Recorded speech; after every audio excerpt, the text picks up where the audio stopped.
मानव विकास में स्वास्थ्य की क्या भूमिका है? ये लाइव पर नहीं है।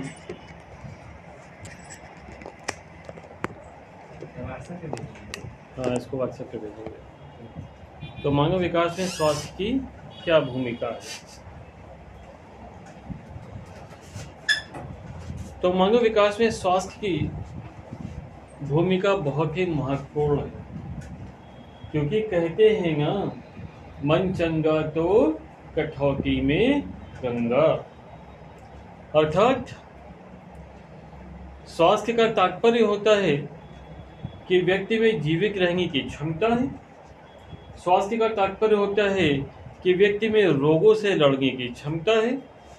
स्वास्थ्य का तात्पर्य यह भी होता है कि सरकार अपने कर्तव्य का उचित ढंग से निर्वाह कर रही है, जनसंख्या पर नियंत्रण है, परिवार कल्याण के कार्यक्रम उचित रूप से चलाए जा रहे हैं, नशीले पदार्थों पर रोक लगी हुई है।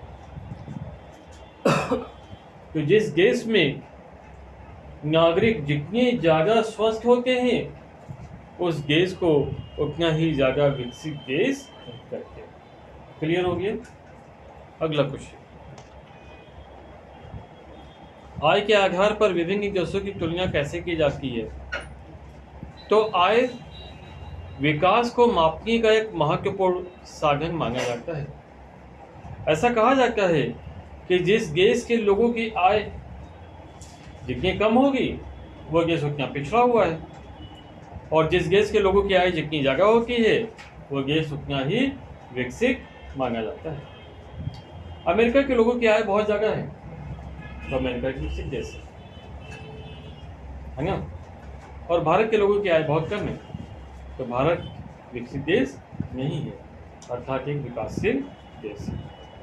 अफ्रीका के लोगों की आय बहुत कम है, तो अफ्रीका एक पिछड़ा हुआ देश है। आय मतलब इनकम। अब इनकम सैलरी से भी होती है, इनकम प्रॉपर्टी से भी होती है ना, इनकम बिजनेस से भी होती है, इनकम प्रोफेशन से भी होती है।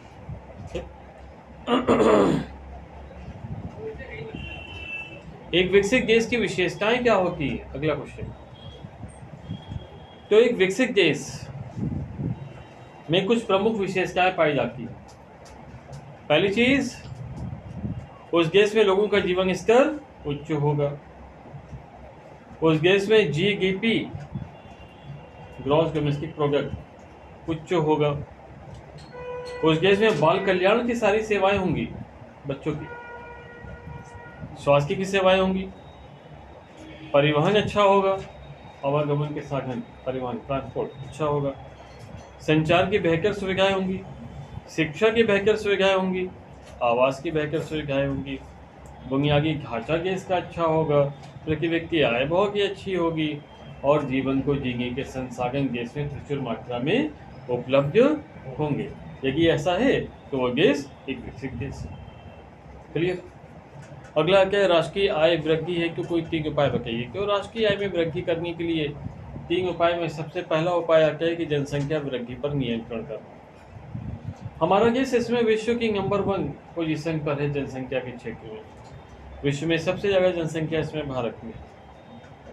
तो ज़्यादा जनसंख्या होने से प्रति व्यक्ति आय कम हो जाती है। प्रति व्यक्ति आय कम होने से राष्ट्र की उन्नति में वृद्धि नहीं हो पाती है, बच्चों को शिक्षा नहीं प्राप्त हो पाती है, स्वास्थ्य की सुविधाएं अर्थात चिकित्सा नहीं प्राप्त हो पाती है, और जनसंख्या वृद्धि के भविष्य में बहुत ही गंभीर परिणाम हो सकते हैं। क्लियर? अगला क्या, कृषि विकास के प्रयास।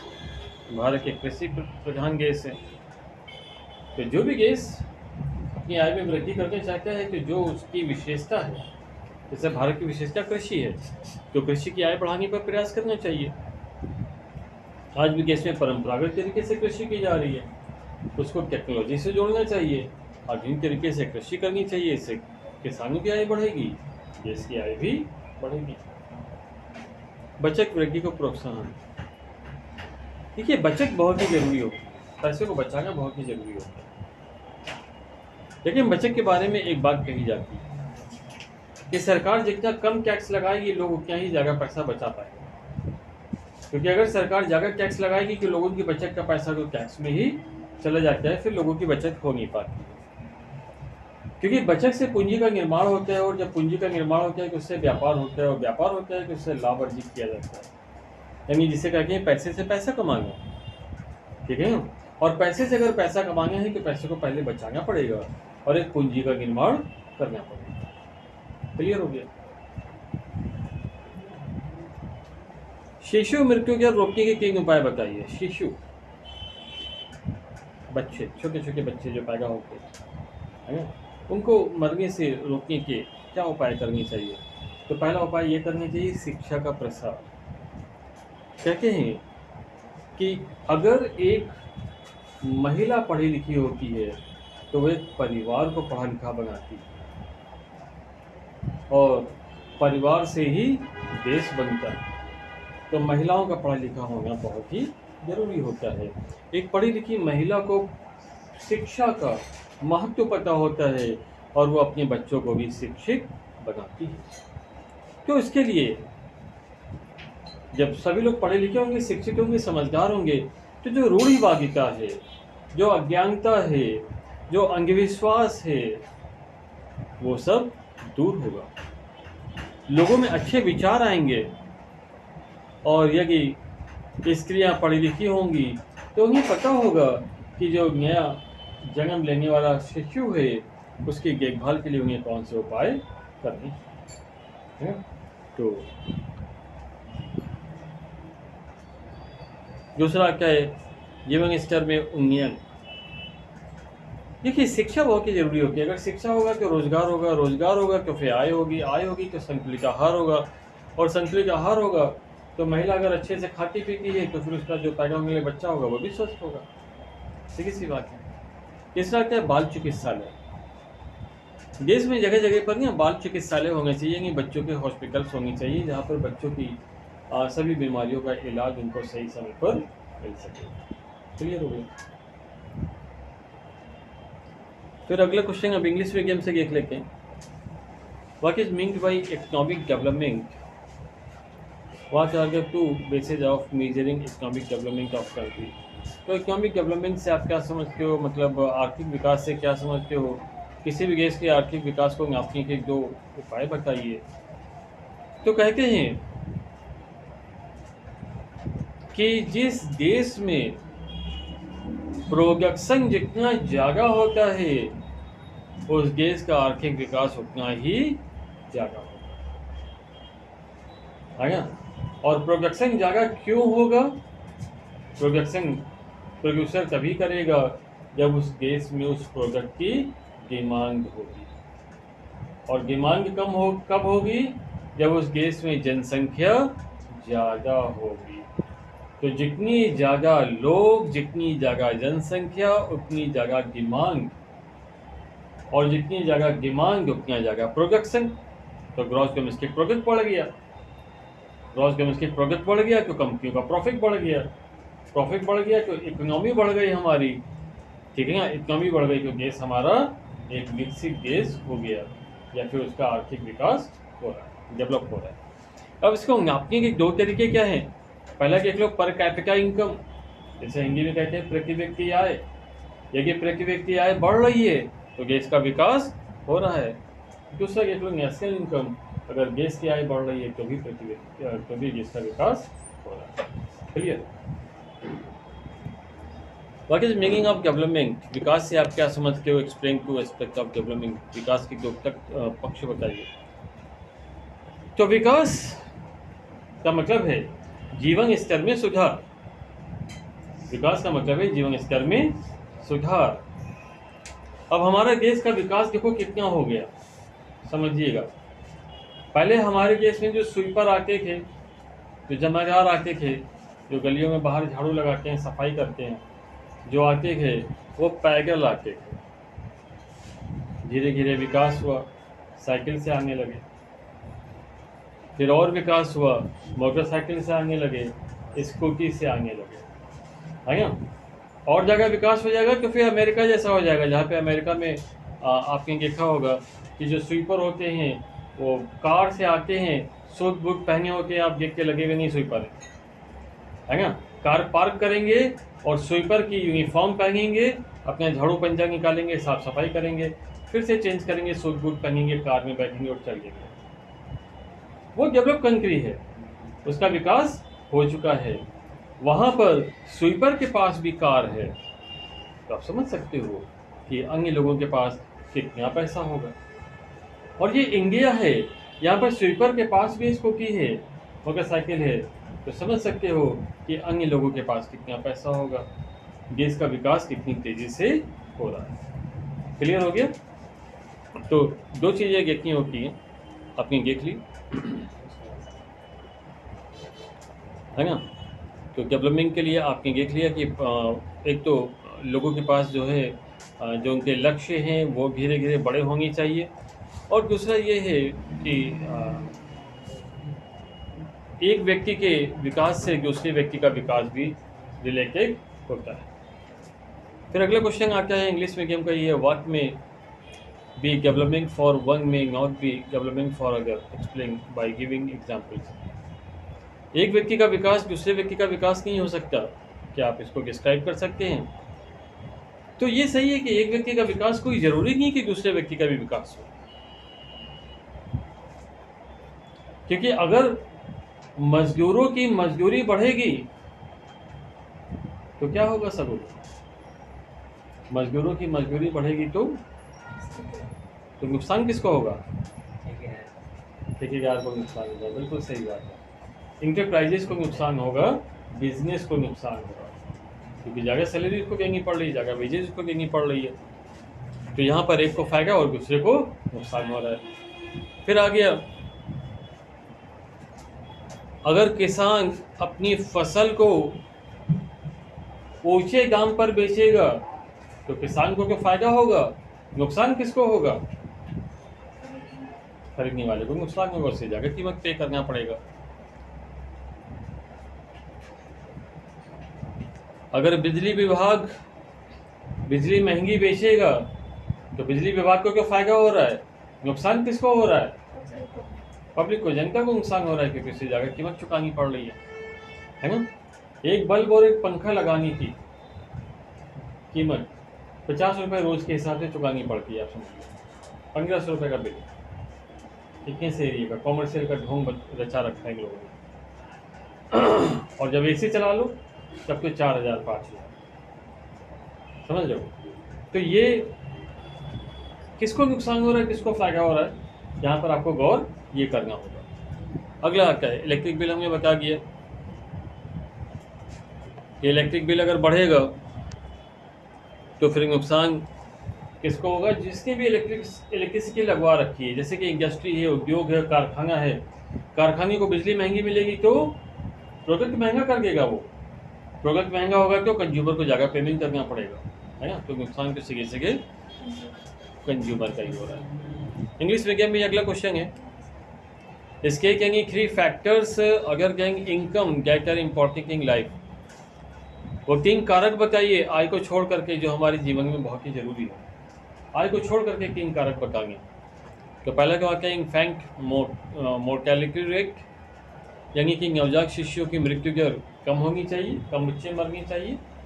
दूसरा क्या, लिटरेसी रेट, यानी कि साक्षरता की दर अधिक होनी चाहिए। लाइफ एक्सपेक्टेंसी, यानी कि जो लोगों की आयु है वो ज़्यादा होनी चाहिए। क्लियर? ये 3 चीज़ें हैं जो कि बताती हैं कि इससे पता चलेगा कि हमारा देश डेवलप है या नहीं है। अगला क्वेश्चन है, money can not buy all the goods and services that one needs to live well, explain. पैसे से ही सभी चीज़ें और सेवाएं खरीदी नहीं जा सकती हैं जो कि किसी के लिए आवश्यक है, बताइए।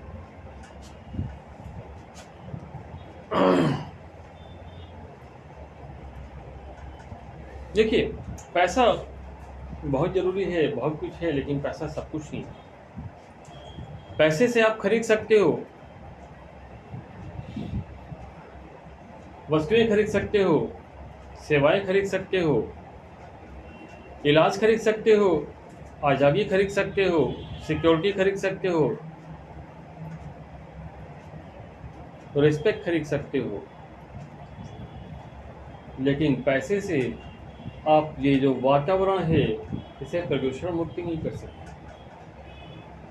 प्रदूषित हवा तो आपको लेनी पड़ेगी।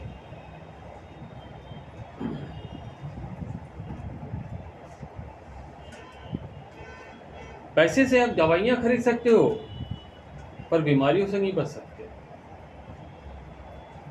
है ना? बीमारियाँ आएंगी। पैसे से आप फैसिलिटीज़ ले सकते हो, स्कूल कॉलेज में एडमिशन ले सकते हो, पार्क में जा कर के बैठ सकते हो, हॉस्पिटल में एडमिशन ले सकते हो वहाँ पर, लेकिन पैसे से आप फैसिलिटीज़ को ले सकते हो, पर ये सारी चीज़ें को गवर्नमेंट भी आपको प्रोवाइड कराती है सरकारी में फ्री, है ना?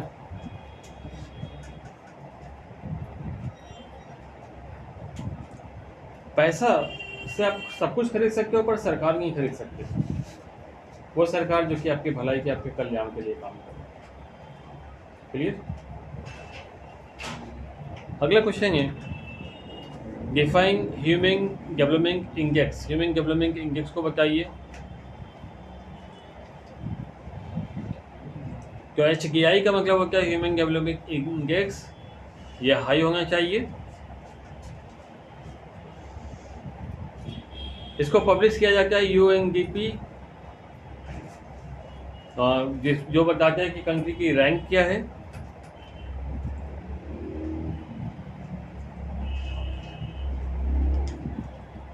और जब कंट्री की रैंक निकाली जाती है तो लोगों के जीवन के स्तर के हर एक पहलू को देखा जाता है। लोग कितने पढ़े लिखे हैं, उनको इलाज कितना मिल रहा है, रोजगार कितना मिल रहा है, सारी चीज़ें देखी जाती हैं, सारे पहलू देखे जाते हैं। Income, education, health status, life expectancy, ये सभी चीज़ें किसी भी देश के डेवलपमेंट के लिए बहुत ही ज़रूरी होती है।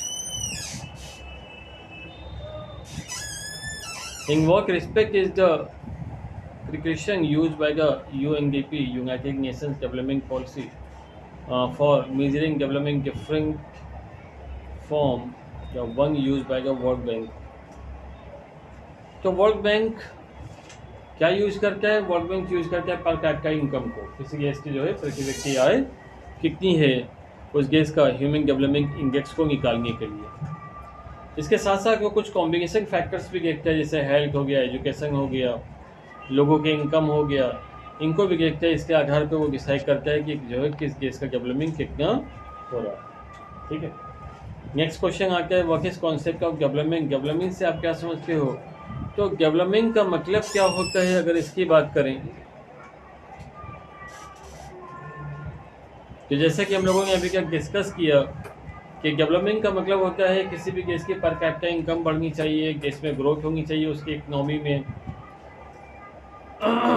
GDP बढ़नी चाहिए,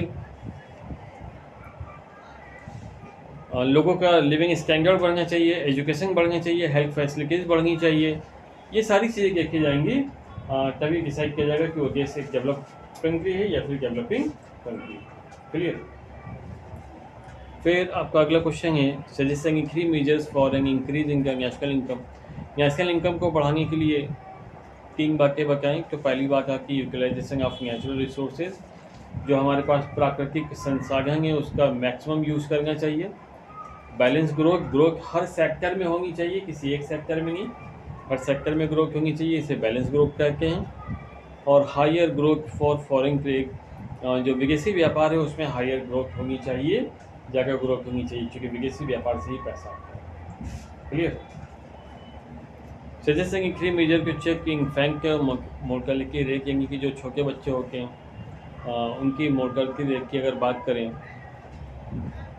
तो उसके बारे में भी काफ़ी डिस्कशन अभी कर चुके हैं कि भाई देखो बच्चों की जो कि बाल चिकित्सालय खोलनी चाहिए, जो हॉस्पिटल्स होते हैं वो खोलनी चाहिए, और बच्चों की बीमारियों के इलाज उपलब्ध होनी चाहिए, उनकी दवाएं उपलब्ध होनी चाहिए, उनके बारे में टीके उपलब्ध होनी चाहिए।